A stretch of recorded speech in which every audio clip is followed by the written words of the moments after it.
Thank you very much for giving me an opportunity to talk about nuclear policy in Japan. My name is Kenichi Oshima. I'm a professor at Ritsumeikan University in Kyoto, Japan. And I used to be a visiting research fellow at the University of Sussex until March 2013. Yeah, and I have been researching on energy and nuclear policy of Japan for 20 years. So I was very shocked by the accident of Fukushima. And before Fukushima, I wrote a book titled Political Economy of Sustainable Energy on 11 March 2010. Yeah, just 1 year before Fukushima accident. So I feel mysterious connection between with me and nuclear power plant. Yeah, and I wrote a book about the nuclear economics. The title "The Cost of Nuclear Power" in Japanese. Unfortunately, in December 2011, that book was received prize of Osaragijiro Critics Award by Asahi Shimbun newspaper this year. So okay, I'll talk about the cost of nuclear power in Japan today. Okay. So I have 3 points to show you today. Firstly, I will talk about nuclear development in Japan because I think that people in the UK might not have a clear image of nuclear power plants in Japan. And secondly, I'll talk about why cost issues are important for Japanese society. And thirdly, I'll explain what cost issues are in Japan. And I'll show you a calculation result of the real cost of nuclear power and situation of the cost allocation regarding nuclear power in Japan. Next slide. Okay. There are many nuclear power plants in Japan. Japan had 54 nuclear power plants before Fukushima. Nuclear power plants of the east side of Japan were hit by a huge earthquake and tsunami on March 11, 2011. All nuclear power plants fell into a severe condition. And as you know, Fukushima Daiichi nuclear disaster happened. And Japan has got 3 major areas of nuclear power plants. This place surrounded by red line here, left-hand side, is my home city, Fukui Prefecture. Fukui Prefecture has got 15 nuclear power plants inside of prefecture. It's quite a big number, I think. And this is the 3 major areas. Fukushima has got 10 nuclear power plants inside of Fukushima, and Niigata has got Kashiwazaki Kariwa nuclear power plant. It has got 7 reactors, and the total capacity is 8.4 gigawatt. But they were hit by a big earthquake in November 2007, and Fukui Prefecture has got, as I said, 15 or 14 nuclear power plants because Fugen is now under decommission. And Tsuruga power plant has a plan to develop a new reactors, number 3 and number 4 at the moment, but it now stopped. They are stopped after Fukushima. And next slide. And UK, I think that in contrast, UK has just 8 active reactors. I think it is quite modest development when you look at Japanese situation. So before Fukushima disaster, about 30% of electricity was supplied by nuclear. So that is why nuclear is one of the main electricity sources in Japan. So it has got a significant meaning to Japan. As you can see, Japan developed many nuclear power plants. The highest point was 2006 and 2007. This is the highest point, 55 nuclear power plants. So from 1970 to I think 1995, Japan built 2 reactors a year. It is quite a high, some sort of highly developing stage, I think. So there are 3 myths of nuclear power in Japan. First one is safety myth. Yeah, that is that that means that nuclear accident will never happen in Japan. Nuclear is totally, completely safe, and Japanese technology can avoid an accident, severe accident. The second one is environmental compatibility. Nuclear is green. Nuclear doesn't cause climate change and pollution, but it causes, of course, accident and radioactive pollution. Third one is economic efficiency. Nuclear, that means that nuclear power is cheap. I think nuclear power is the cheapest option to generate electricity. This is the economic efficiency myth.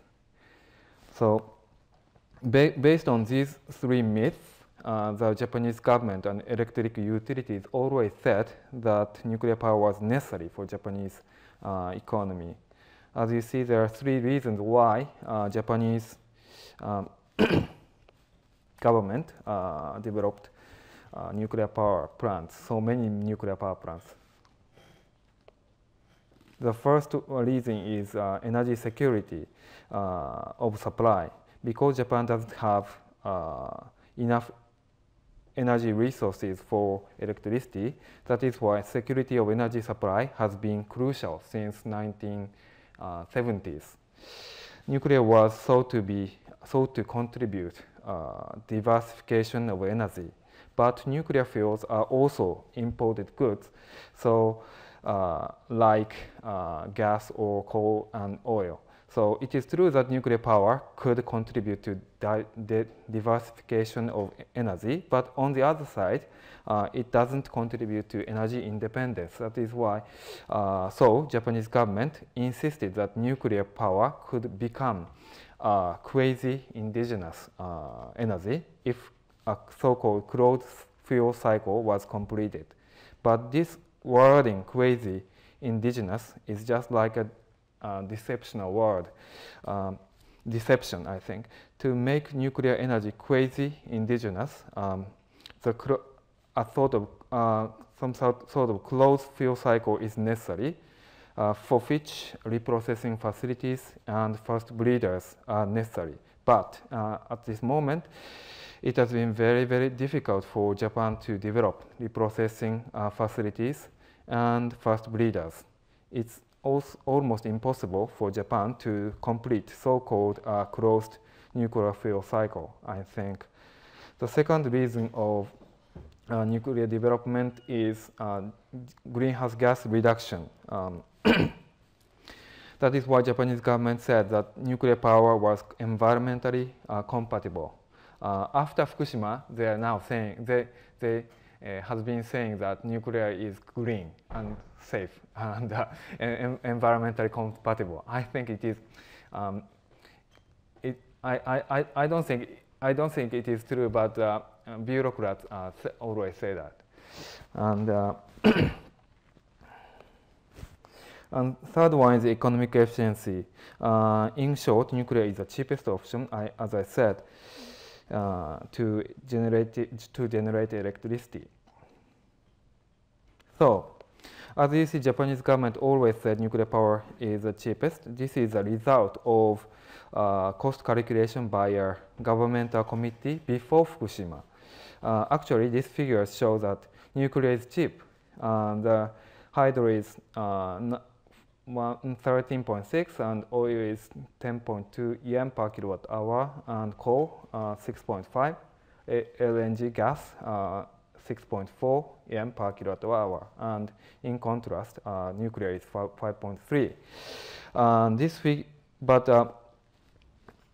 But this figure was shown, and it is not conducted by this committee, but this figure was submitted to the committee by the Federation of Electric Utilities. And then the committee just approved it as an official report and of the cost of generating electricity by nuclear power. So, but there are many criticisms against this report. The reason of criticism is that is lack of transparency. One could not examine this calculation because few information was open to public. So it was impossible to access the actual data for this calculation, even for Japanese National Parliament members. So next one is what the cost issue is. So first one, from my view, there are three things we have to consider regarding nuclear power, cost of nuclear power. One is how much cost, how much the cost of nuclear power is. But before going to how much issue, we have to consider what the cost of nuclear power is. Another issue is, second issue is that cost allocation issue. It means that who pays the cost. It is very crucial point if one wants to consider the cost issues regarding nuclear power. And so next slide is how much is nuclear power. So it was said that nuclear power was the cheapest, as I said, but after Fukushima, this was re-examined by a governmental committee, a cost verification committee organized in 2011 and 2012.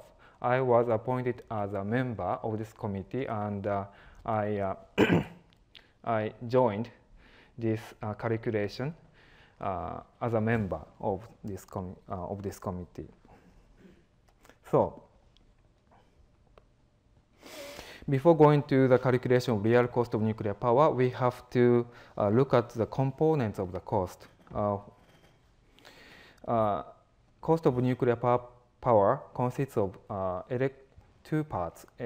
One is electricity generating cost. It consists of cost necessary for generating electricity. It consists of capital cost, fuel cost, operation and maintenance cost, and waste disposal cost. And for nuclear,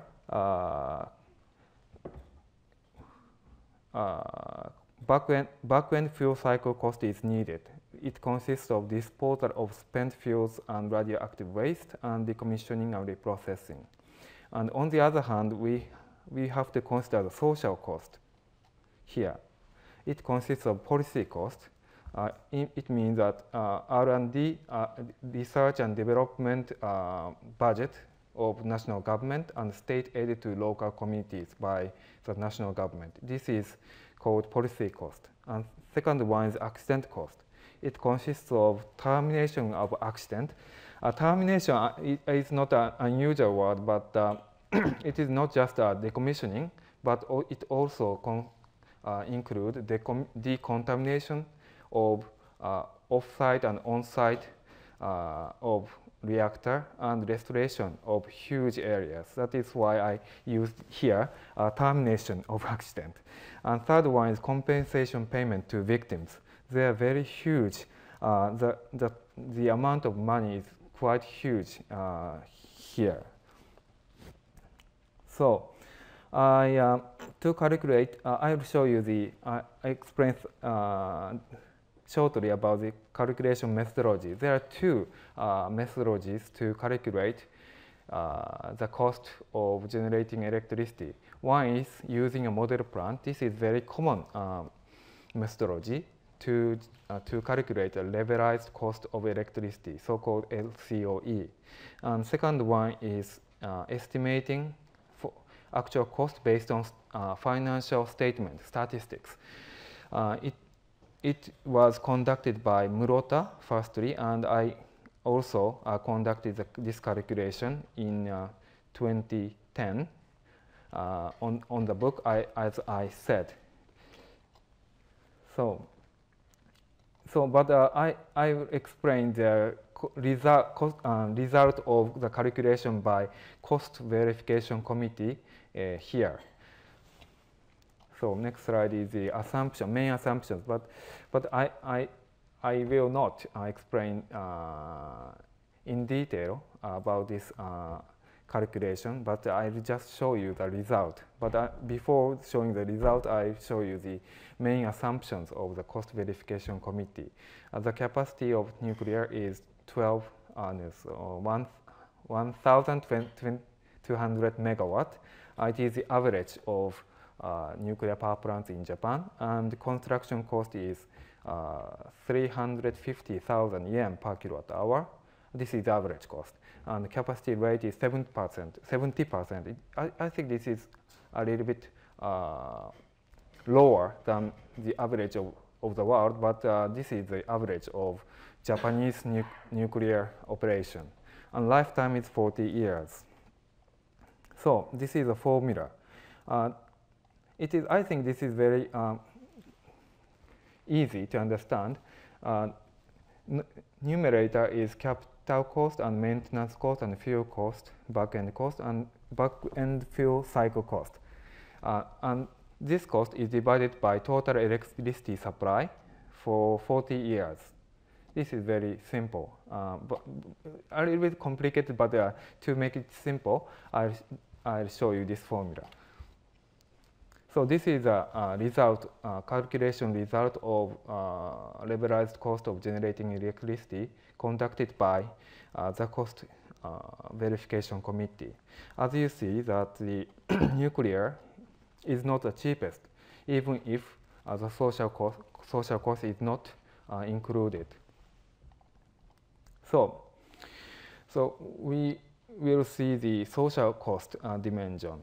So policy cost is estimated to be 1 yen per kilowatt hour based on the national budget, and accident cost is calculated based on Fukushima disaster, and the result is 0.5 yen per kilowatt hour. The formula is that cost of Fukushima disaster plus safety measures after Fukushima divided by total electricity supply for 40 years with 50 nuclear power plants. So the result is that, but of course, coal, LNG, and hydro has got social cost, mainly from greenhouse gas emissions. So we have to put social cost to coal, gas, and hydro. And nuclear is 1.1 yen. That is why the social cost is estimated to be 9.0 yen. This is a minimum of cost of generating electricity by nuclear power, because I say it's minimum, but because accident cost I think is now increasing. So social cost, if you look at deeply about policy cost, this is I said this is 1.1 yen per kilowatt hour, but I think it is underestimated. I'm a member of this committee, but I think this is underestimated, because it's just based on the budget to 2011, because the committee didn't have enough time to calculate the total cost of policy cost. And so, but if you look at the historical data of public expenditure on electricity in Japan, you can easily understand that most part of, I think 6% or 70% of public expenditure on electricity is just for nuclear, and green part is subsidy to local communities. This part is approximately 70% is just for nuclear. That is why 80% or 90% is for nuclear from public expenditure. So I recalculated the policy cost after finishing the cost verification committee, and R&D cost is 1.46 yen per kilowatt hour, and subsidy to local communities is 0.26 per kilowatt hour, and the total is 1.72 per kilowatt hour.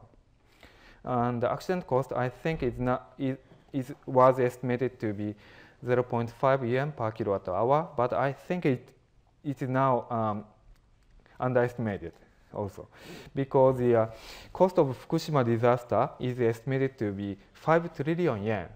5 trillion yen. It's quite a huge number, but the reality is I recalculate the cost expense to Fukushima disaster, and the total amount is 340 billion yen. It is equal to 42 billion pounds, sterling pounds. It is quite huge amount of money. And in addition to this, restoration and decontamination cost for restoration is still unknown, and leaks of contaminated water we are now facing. So the cost of Fukushima disaster is now increasing. So in addition to this, accident cost is increasing. The government conducted public capital injection. This is 1 trillion yen to TEPCO in May 2012. But in addition to this, TEPCO announced that 5 trillion yen more was necessary to terminate the accident in November 2012 in its business plan, special business plan. And the compensation payment to property damage has not started yet. And the future health damage of workers and citizens is quite uncertain. And the cost of decontamination, decommissioning, and restoration is unclear. So I think, therefore, it is likely that the total accident cost will be more than 15 trillion yen. It is equal to 100 billion pounds and more. But I think that Fukushima case is not the worst case. I can show you some examples. There was risk of severe exposure of radiation within the plant site unless TEPCO succeeded in ventilation of reactor cores. It was written in an inner informal fax letter of the Nuclear and Industrial Safety Agency on 12 March 2011. It was very, very severe radiation exposure, and it was said that there was a possibility of compulsory evacuation risk within a radius of 170 kilometers, and voluntarily evacuation within a radius of 250 kilometers in case of a collapse of a spent fuel pool of the reactor number 4. It was estimated by Dr. Shunsuke Kondo, who is the chairperson of the Atomic Energy Committee. But all information was kept in secret for several months after Fukushima. So, cost of Fukushima is now increasing. I think 5 trillion yen is underestimated. So I think the cost of accident is going to be 15 trillion yen and more, but the lower side, total electricity supply for 40 years with 15 nuclear power plants is possible or not. I think it's very skeptical. Trend of nuclear capacity in Japan is like this. So as I said, the highest point of nuclear power capacity was 2006 and 2007, but the total capacity is now increasing because of decommissioning. So I think that the lower side is impossible or decreasing. That is why accident cost is, I think, skyrocketing. So I recalculated the levelized cost of generating electricity for this presentation, and it is estimated 9.5 yen per kilowatt hour to 12.5 yen per kilowatt hour at the moment. This is the reality of the cost of nuclear power in Japan. And second one is the second point we have to consider is cost allocation issue. This means that who pays the cost. This is very, very important if you think about the development of nuclear power. So, electric generation cost is paid by electric utilities, and back-end fuel cycle cost is also paid by electric utilities company, but it is very uncertain in the future, I think. But anyway, electricity generating cost, then the generation cost is paid by electric utilities. But if you look at social cost, policy cost is paid by public money. And the accident cost, yes, TEPCO is liable, but virtually the government pays because TEPCO doesn't have enough money to pay for that.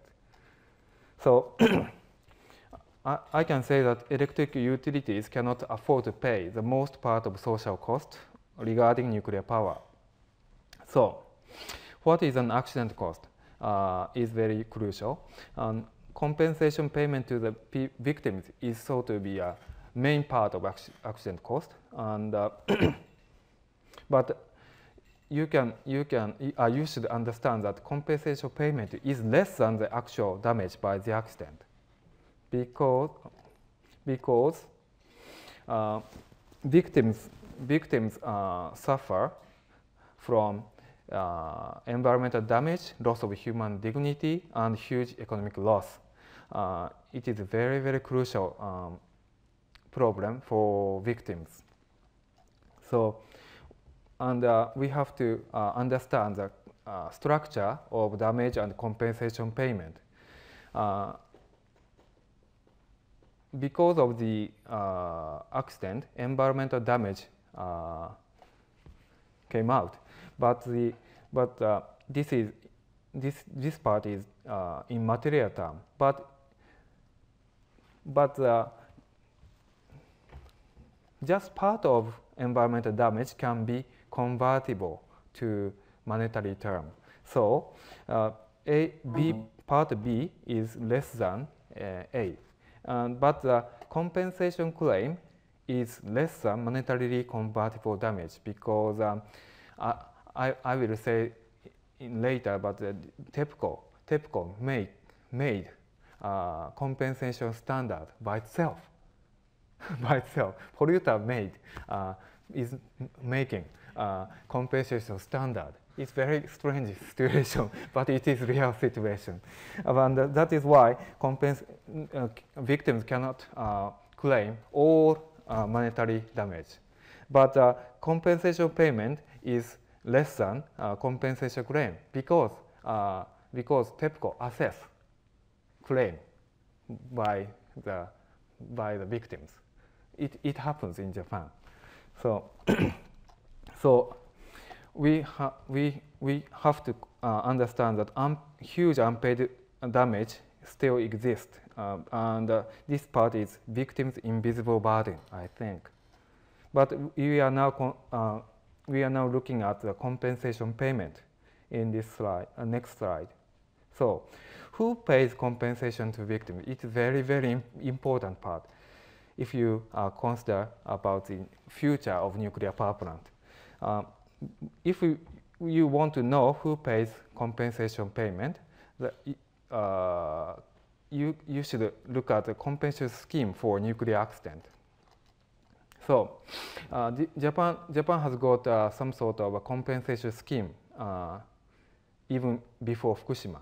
This is Act on Compensation for Nuclear Damage. It is established in 1961. The principle is strict liability. Nuclear operator is liable whether or not any fault or negligence can be proven. And second one is unlimited liability. And third one, exclusive liability. All claims are to be brought against nuclear damage. And to secure this principle, Japanese government prepared financial security. That is liability insurance and indemnity contract with national government. The mechanism is like this, but the point is that indemnity and insurance is just up to 12 billion yen. It didn't work at all. That is why Japanese government established a new scheme, new compensation scheme for Fukushima accident. So TEPCO is liable, so that is why TEPCO pay compensation to victims.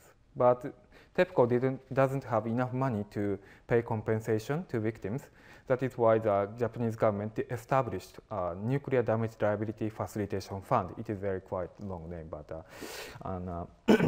but so this fund gives TEPCO grants in aid. This is not a loan to TEPCO, but that is why TEPCO treats grants in aid here as a special profit in its financial statement. It's a very strange situation.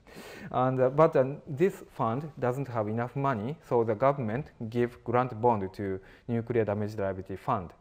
So this is a source of the compensation payment to victims. But the government, but the citizens pay tax to government. That is why I can say that citizens pay compensation to victims. But the nuclear operators and the TEPCO, other than TEPCO and TEPCO, pay general contribution to liability fund. So, but Ministry of Economy made a new ministerial ordinance that nuclear operators can pass all costs regarding general contribution to general electric bill. Yes, that is why new citizens pay all costs regarding compensation payment. It is not exaggeration. This is real situation in Japan. Anyway, and so I will skip this part.